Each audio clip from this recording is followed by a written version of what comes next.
নমস্কার। শ্রী রামকৃষ্ণ জীবনী, স্বামী তেজসানন্দ। হৃদয় বলিত, ঠাকুর যখন শ্রীমন্দিরে থাকিতেন তখন তো কথাই নাই, অন্য সময়েও এখন কালীঘরে প্রবিষ্ট হইলে এক অনির্বচনীয় দিব্য বেশ অনুভূত হইয়া গা ছমছম করিত। পূজাকালে দেখিতাম জবা বিল্লার্ঘ সাজাইয়া মামা প্রথমত উহা দ্বারা নিজ মস্তক, বক্ষ, সর্বাঙ্গ এমনকি নিজ পদ পর্যন্ত স্পর্শ করিয়া পরে উহা জগদম্বার পাদপদ্মে অর্পণ করিলেন। কখনো সিংহাসনের উপর উঠিয়া সস্নেহে জগদম্বার চিবুক ধরিয়া আদর, গান, পরিহাস বা কথোপকথন করিতে লাগিলেন, অথবা শ্রীমূর্তির হাত ধরিয়া নৃত্য করিতেই আরম্ভ করিলেন।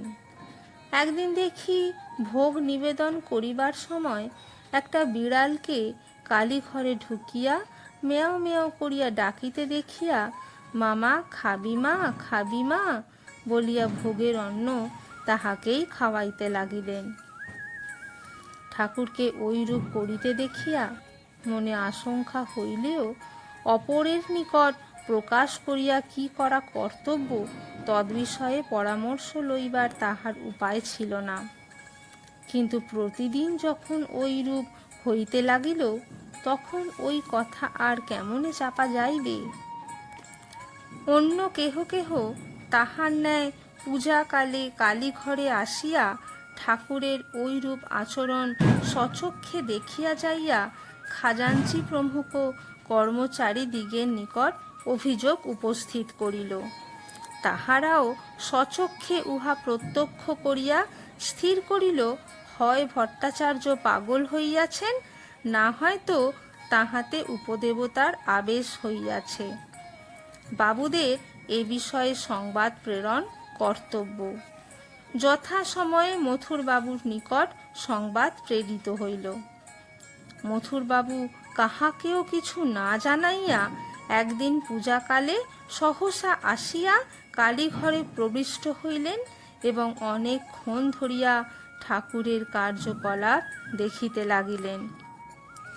পূজা করিতে করিতে ভট্টাচার্যের কখনো গলদস্রু ধারা, কখনো অকপট উদ্দাম উল্লাস এবং কখনো বা জ্বরের ন্যায় সংজ্ঞা শূন্যতা, অবিচলতা ও বাহ্য বিষয়ে সম্পূর্ণ লক্ষ্য রাহিত্য দেখিয়া তাহার চিত্ত একটা অপূর্ব আনন্দে পূর্ণ হইল।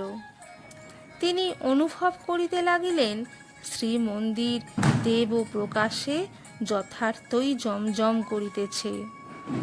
তাহার স্থির বিশ্বাস হইল ভট্টাচার্য জগন্মাতার কৃপা লাভে ধন্য হইয়াছেন।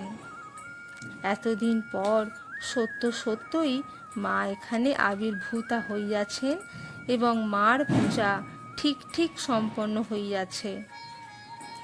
কর্মচারীদিগের কাহাকেও কিছু না বলিয়া মথুর সেদিন বাটিতে ফিরিলেন। পরদিন মন্দিরের প্রধান কর্মচারীর উপর তাহার আদেশ আসিল, ভট্টাচার্য মহাশয় যেভাবেই পূজা করুন না কেন তাহাকে বাধা দিবে না। নমস্কার।